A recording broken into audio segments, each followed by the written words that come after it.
Let's talk about some of the guys that are down at Alabama, though. Enough of this gossip BS, and I won't get you fired up about Jake Bailey anymore. But let's get back into some of these draft guys. So Mac Jones, I thought he had a really good pro day today. I mentioned the pillowy throws. I mentioned the nice touch and the ability to throw the ball at all three levels with the right amount of pace and touch on the throws. He also ran, I think, a mid 4.8 in the 40-yard dash. So there is a lot of conversations about how this guy's a statue in the pocket and he's got no athleticism. Now, it's a pro day, so those numbers are a little bit inflated, but if you go and you watch the video of Mac Jones run, he looks pretty natural running, right? He looks like a guy that's not a terrible athlete. He tested out as above average athlete, and I think what you're seeing is that maybe he's not quite as immobile or as much of a statue as some people like to name him that do these sort of things like us.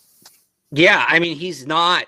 You take those top four, he's the top five, he's the least mobile guy. And I think that's where it gets run into, but he's still a modern quarterback, right? Put him next to Kyle Trask. He's Mike Vick. He's Lamar Jackson, the way he runs around. It's, the top four guys, really the top. Lawrence is Lawrence. You take him out of this conversation. The three guys between him and Lawrence are really just great athletic quarterbacks. Like, they make plays athletically. That's their game. Mac Jones doesn't use his athleticism to make plays. So I think he gets looked at next to a Zach Wilson, next to a Trey Lance, next to a Justin Fields. And people say, oh, this guy's not athletic. Like, player A isn't athletic because player B is so much more athletic. And that's it's not this. You can't make that kind of comparison. So the athleticism's there. I think he can go to it when he needs it. Is he going to blow people away athletically at the next level? No, but to call him a statue, again, Trask is the statue. Trask is the guy that when you think of your circa 2005 pocket passer that's just going to stand back there and either throw the ball 80 yards or get hit, that's Kyle Trask. Jones will move around a little bit. He's just not quite on that level. Again, the guys he's being compared to, it's an unfortunate comparison. Like every other tight end in this class. Here's another example. There's Brevin Jordan's pretty fast, right? You'd say Brevin Jordan's pretty fast. He's a fast player. Very athletic player. Yeah. But he's going to get compared to Kyle Pitts.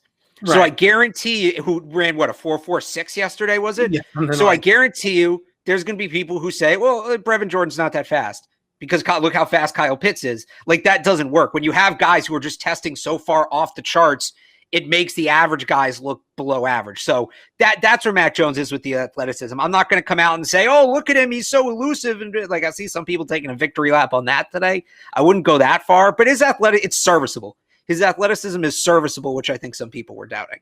He definitely checked the box, right? Of he can still be a first-round prospect. He checked it in pencil. I don't know that he checked it in Sharpie, but it's checked. It's checked in pencil. It's checked, and it's checked enough to be able to draft him, I think, in the first round. Whereas if he had run over a 5-second 40 and kind of just tanked all these athletic measurements and stuff like that, then we might have to have a conversation of, okay, does he have the athletic profile to be a top NFL quarterback, thus you're taking him in the first round. But he's certainly passed that test. And like you said, he's not the type of guy that necessarily is going to be super athletic, but he did play in an offense that had RPO packages, that had some option stuff to it, that had some modern elements to it. The other thing about the offense that maybe covered up his athleticism is, Zach Wilson, everybody's covered. He's got to run around and extend the play and look to do something.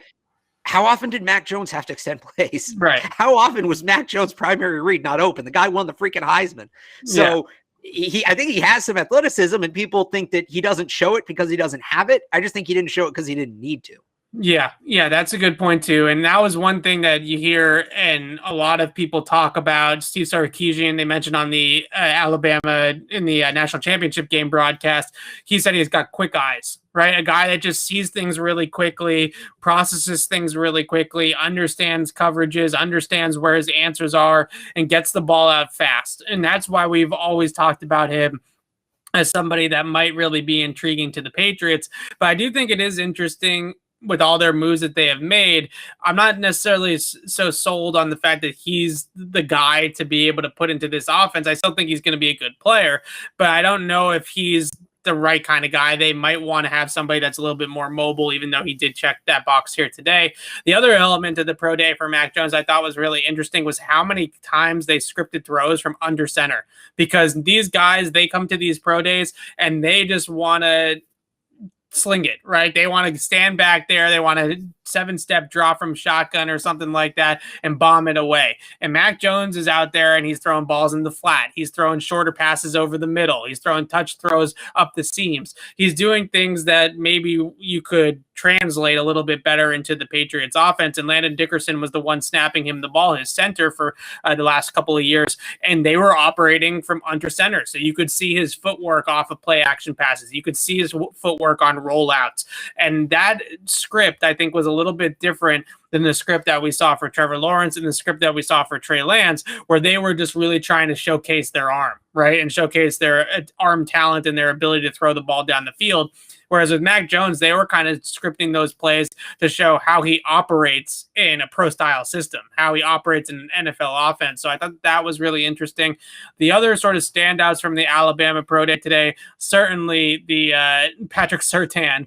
I saw you tweet that you wouldn't hate if the Patriots take him at 15. I don't know how he gets out of the top 4. He probably I think he's the first non-quarterback taken. Yeah. Good luck getting him at 15. I could see that. I think that this draft is unique, though, because you're going to have 5 quarterbacks drafted in the top 10.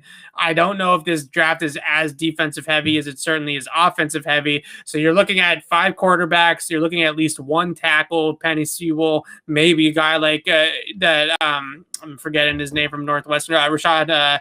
Of course, I'll look it up. Rashawn Slater. Yeah. Thank you. The fact that it's not a defensive heavy draft, I think, makes it even more likely that Patrick Surtain goes high, because there isn't a ton of defensive talent that's going to be worth more. Yeah, after today, I have him as the best defensive player in the draft.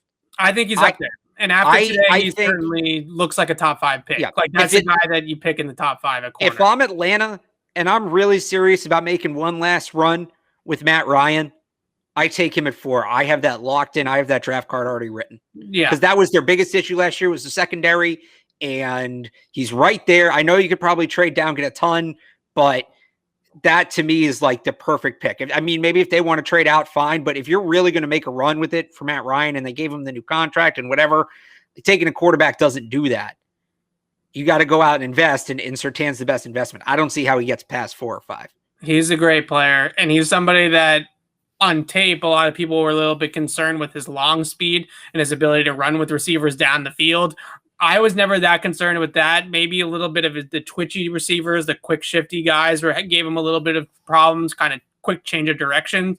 But in terms of long speed, I was never concerned. Then he ran like a 4.42 or something like that today. So he's your prototypical top 5 corner in the draft, right? You know, guy that gets drafted in the top 5, Denzel Ward, players like that. I think that you're right that Patrick Surtain's probably going to fly off the board. If not in the top 5, probably in the top 10 picks. I don't see how he gets past Dallas at 10. I think that that's sort of the floor for him at that point. But maybe even Philadelphia, if they stay at 6 with that pick, might actually scoop him up at that point too, because they need a corner as well. You mentioned a team that needs a corner too. So I could see a lot of teams being very interested in Patrick Surtain after today.